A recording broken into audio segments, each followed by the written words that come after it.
I was having a meal at my in-laws' house like usual.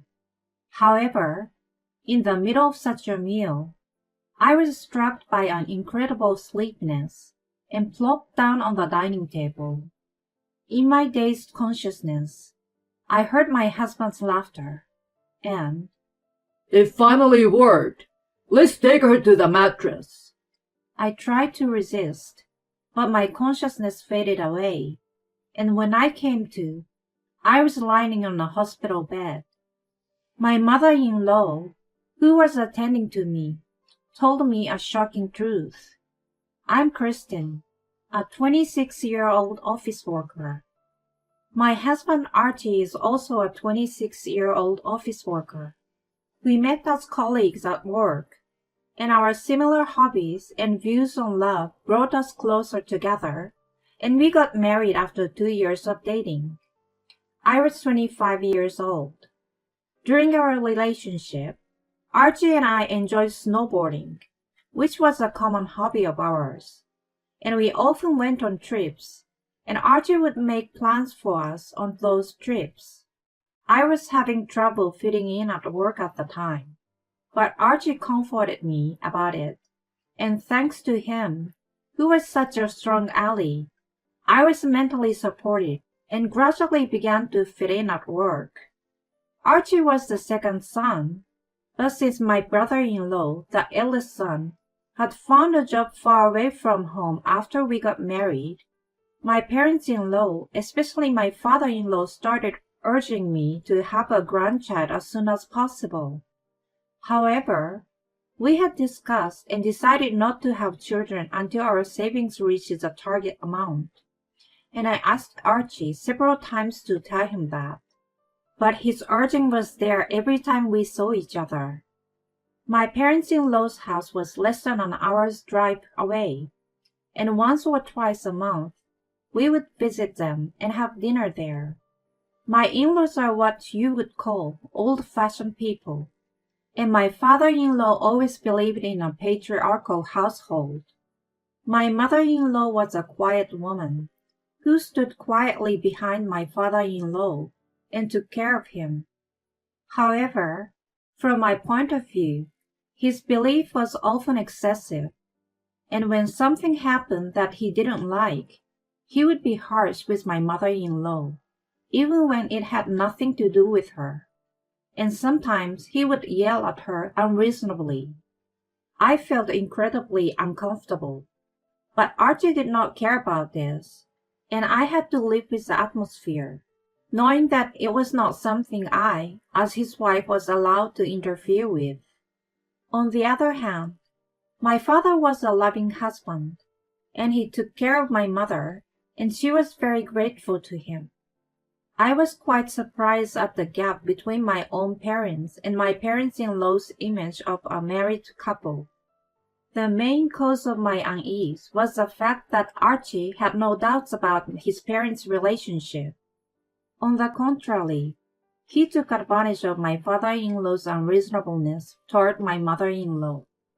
Mom, you're really slow. In response, my mother-in-law responded with a sad smile and said, I'm sorry.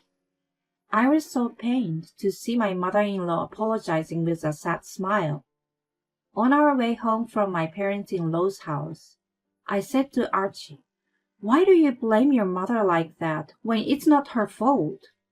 Dad worked hard to support our family, but Mom is a stay-at-home mom, and instead of giving Dad a break, she often irritates him, so she deserved to be called out like that. He said something so outrageous.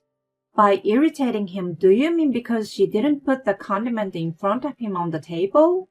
And not knowing the whereabouts of his lost glasses? He's not a child.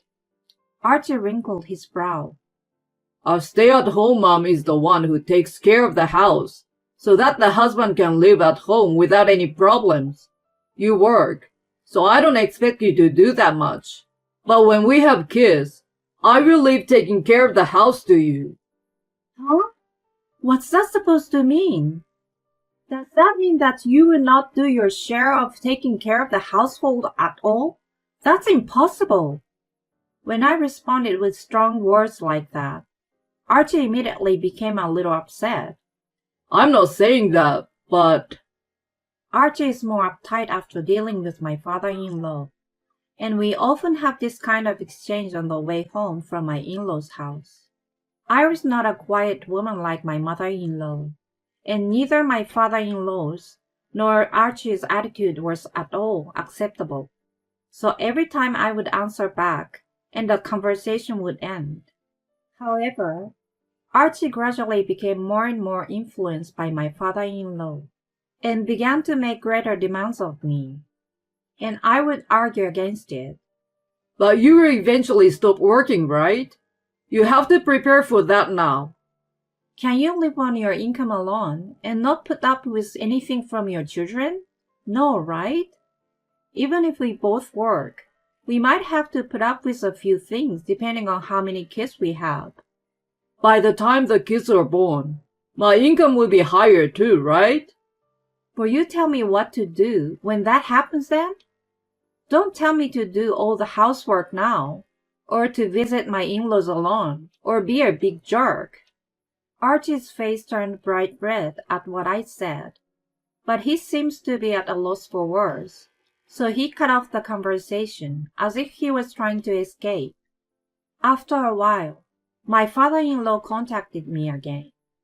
Kristen, I heard you rebelled against Archie again, didn't you? Rebelled? I only disagreed with him. We were just discussing our marriage. You are not going to produce an heir, and you are talking back to Archie, the head of your household. When are you going to have children? You talk about heirs, but I'm not going to let them take over your house even if they're born. Archie is always talking to me like you, but how can you meddle in your grown son's family and call me every time? You? Who are you talking to?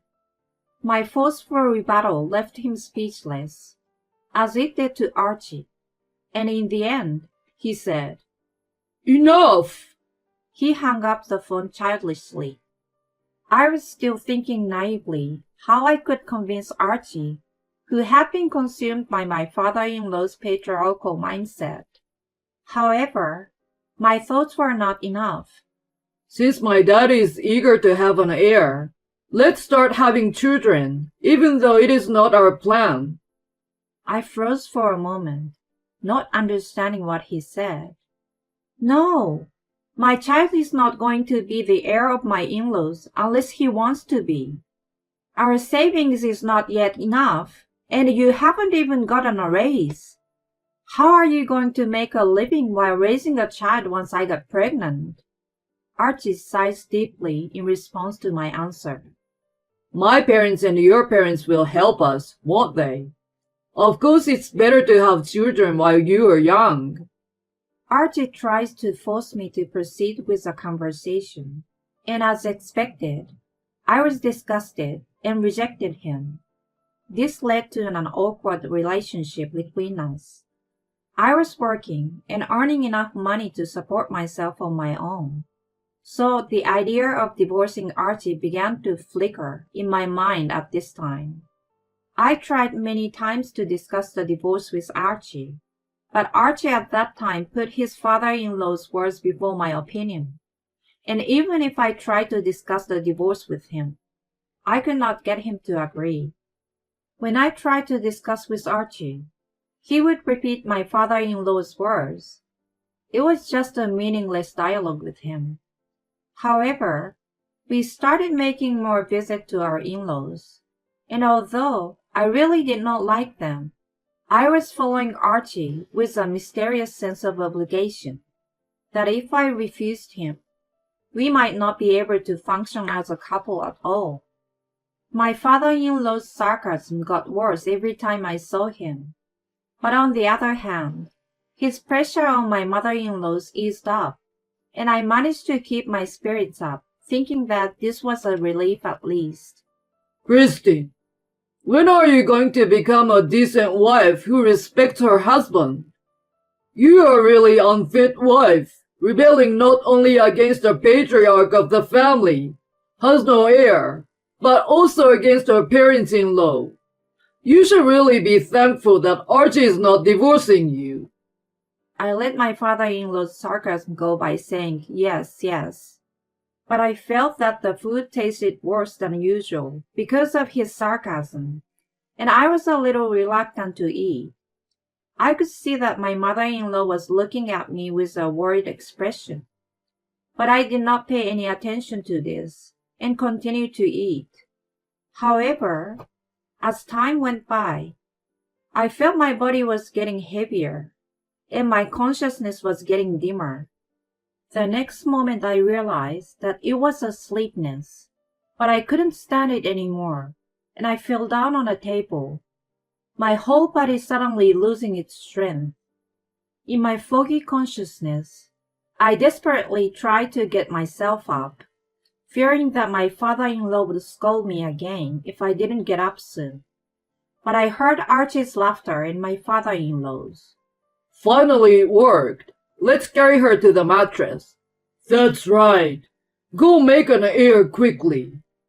I felt a chill deep inside me from their conversation, but unable to resist it, I fell into a deep sleep.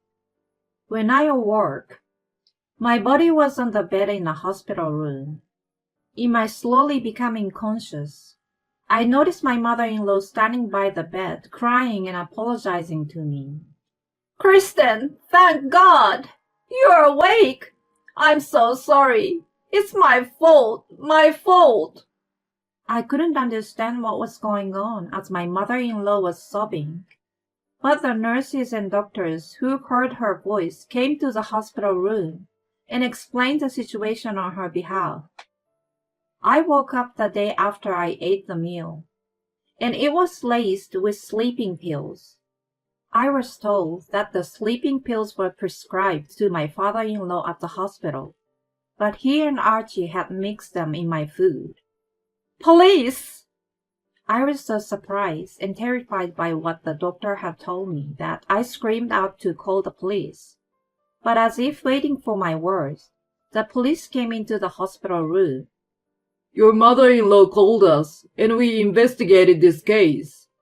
The police officer interviewed me and told me about my father-in-law and Archie. He told me that they had been brought to the same hospital in a serious condition and were now hospitalized under observation and absolute bed rest. As I was getting confused by the police words, he gave me more details.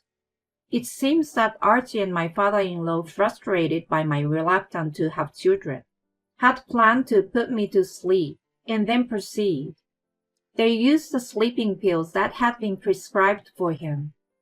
The reason why I felt the food tasted bad was not because of the sarcasm of my father-in-law or Archie, but because the food was actually laced with sleeping pills.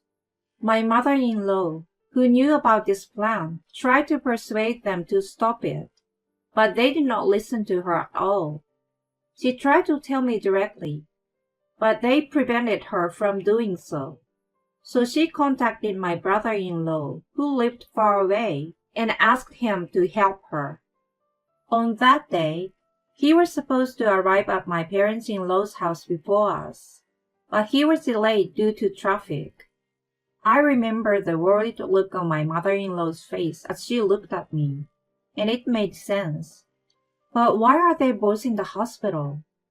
Grant arrived just in time to see Archie and Hank holding you, and pulled you away from them. But they both got mad at him and grabbed at him. But Grant, he wrestles and that's judo. In other words, they were so angry at him for saving me, and they tried to attack him, but got injured so badly that they had to be hospitalized. However, it seems that Archie had brought out a kitchen knife against him at that time, and it was a close call between self-defense and excessive self-defense. My mother-in-law kept crying during this time, holding my hand. "I'm so sorry." But I was able to wake up in the hospital because of my mother-in-law's courage. Thanks to you, I was able to escape from their plan. Thank you very much. I then waited for my health to improve, contacted the company, and started working on my divorce from Archie. Again, my mother-in-law told me, "I can only do this much, but..." She gave me not only the recordings of the conversations between Archie and my father-in-law planning this matter, but also the recording of the sarcasm he had been hurling at me. "Why? I've been talking to my eldest son about it for a while. He told me to keep the recordings in case something happens." I thanked my mother-in-law for her kindness, and at the same time, I asked her, "You're not going to get a divorce?"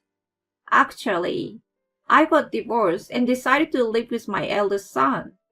I had resigned myself to the fact that I would have no money to live on after the divorce, but Grant said he would take care of it." My mother-in-law looked a little relieved and told me about the future. I was worried about my mother-in-law, even though we were no longer related, so I was relieved by her words. With the evidence I had received from my mother-in-law, and in consultation with my lawyer, I filed a claim for compensation, a police report, and a restraining order against Archie and my father-in-law, and left the rest to my lawyer, explaining the situation to the company and informing them of my resignation. After hearing my report, the company dismissed Archie on disciplinary grounds and proposed to transfer me to a distant branch. I gratefully accepted and was able to leave my hometown. Incidentally, since my parents had passed away early, I had no family home. This was perceived as a weakness, which encouraged Archie's and my father-in-law's attitude. Archie and my father-in-law were arrested and sentenced to prison. Naturally, his company was told about the incident and dismissed him from his job, even though he was about to retire. My mother-in-law also filed a claim for alimony against my father-in-law on the advice of my brother-in-law, and so she also got divorced. They tried to borrow money from their relatives, but they did not cooperate with them. So they borrowed money from a shady financial institution to pay the alimony. The sanctions against my brother-in-law were also justified by her lawyer, and he ended up without any charges. Archie and my father-in-law lost their house and livelihood, and they tried to rely on my mother-in-law and my brother-in-law, but they were rejected. And now they are living together, blaming each other and living in fear of debt collectors every day. Furthermore, my father-in-law is still suffering from the after effects of the injury he sustained, and Archie has been obliged to take care of him, which has been physically and mentally quite overwhelming for him. I have been contacted several times through my lawyer, but I refused to take any action without asking him what he wanted. So the only information I have about what happened after that is what my mother-in-law, who I have been in contact with occasionally, has told me. As for me, I have begun to get used to the life in a new place, and although I suffered from a trauma so severe that I could not eat anything but my own homemade food at the beginning of the divorce, the symptoms have subsided, and I can now eat meals served by restaurants. I can't eat the food that my colleagues sometimes give me, but they all know the situation. Don't worry about it. Surrounded by such warm people, I have recovered mentally and physically, and I'm now enjoying my life alone. My mother-in-law and I have maintained a good relationship even after the divorce, and we sometimes have dinner between our residents. And I have tried many times to thank my brother-in-law for all he has done for me. It was the worst incident that happened because I ran away from my parents' house and left them alone because I was too lazy to deal with them. So I would rather pay alimony to you too. But I never let him do that for me. I can't forget everything that happened, but I'm looking forward to the future and hope to recover from it in time.